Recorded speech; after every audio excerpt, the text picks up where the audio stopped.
On June 4th, 2011, Ray LaMontagne and his band, the Pariah Dogs, stopped in Canandaigua, New York at the CMAC Performing Arts Center and headlined a show on a lovely summer evening. You could feel summer sort of beginning in the air. This is a band that can very carefully and deliberately and yet elegantly weave its way through material that sort of just drifts into the air. An outdoor venue for LaMontagne's show was absolutely perfect. CMAC has exquisite acoustics, and just the atmosphere of being there near the lake and seeing the stars. I mean, it has the makings, and this show in particular had the makings of just a gorgeous, memorable summer experience, kind of like your classic summer night concert.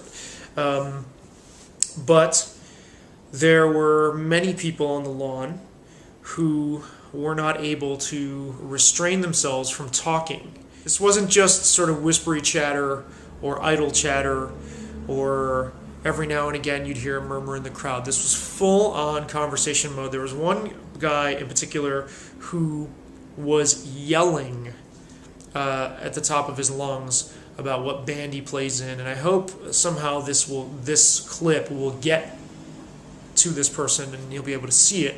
And it was during a solo acoustic, very, very restrained, gentle tune.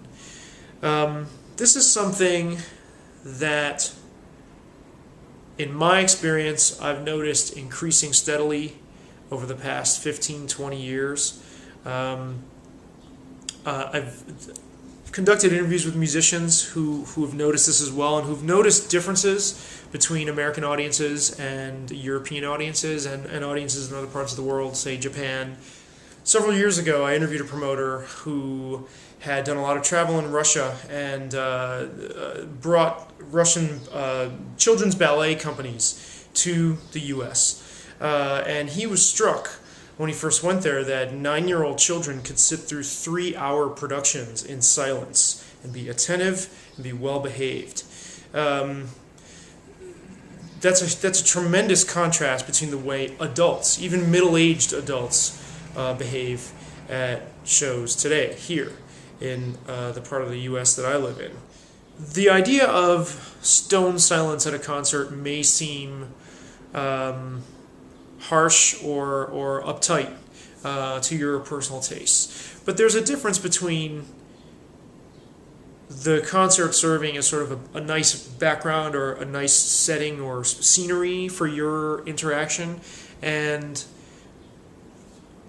being unable to contain yourself, to have to boisterously make yourself the center of attention at all times.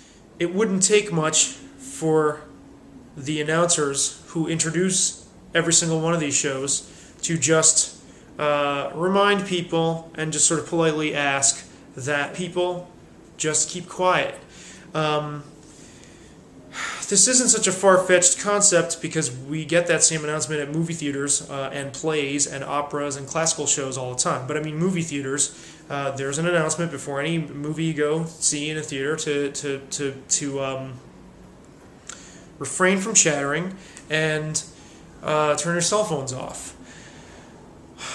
I'm not sure I understand what the difference is between a concert and a film.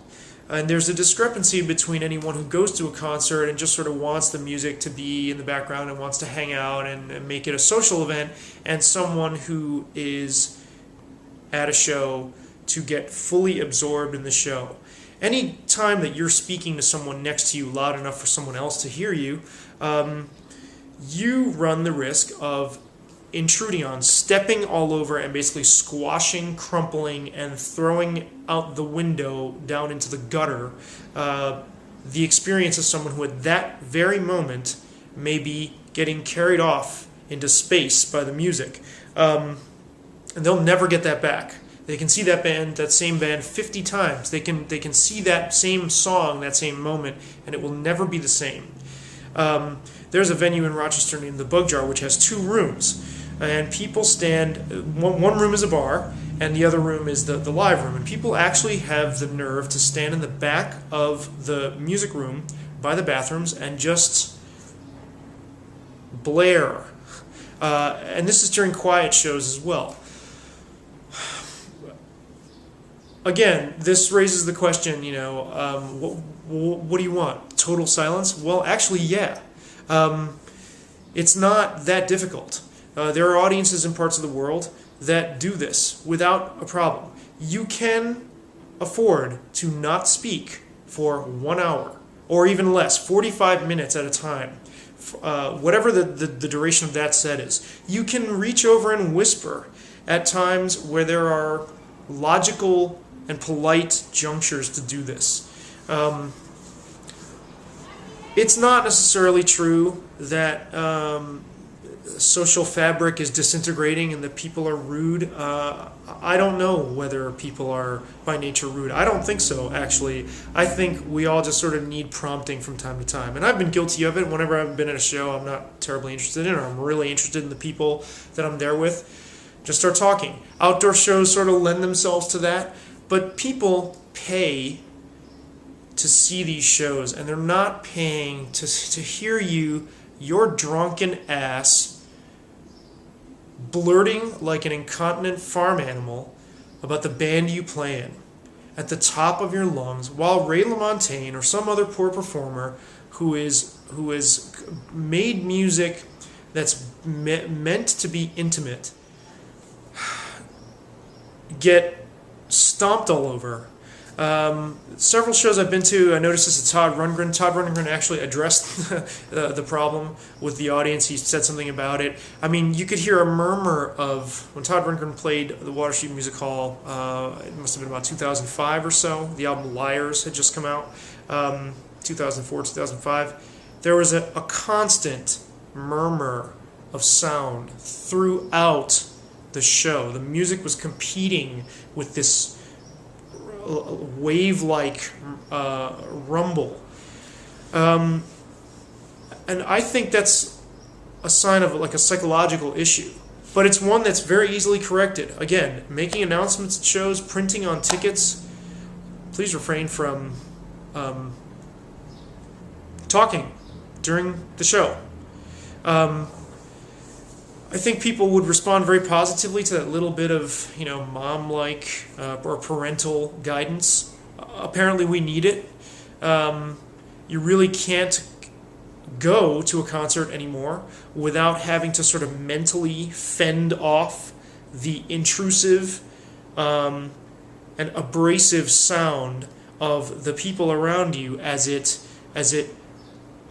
gets into a full head-on ugly collision with the music that you paid to go see. Or if you didn't pay, you may have waited for a long time. I'm really psyched to see that band. How many times has this happened to you where you're just having that moment at a show and you're just like, wow, and you're just getting lifted off into the cosmos because of the music, and someone comes and basically fucks it up for you forever.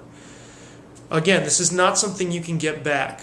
And like I said, I'm somewhat guilty of it at times. I generally go to shows and keep quiet and stay off to myself. And it's not that it's not important to me that I'm there with people, but it's something you reflect on later.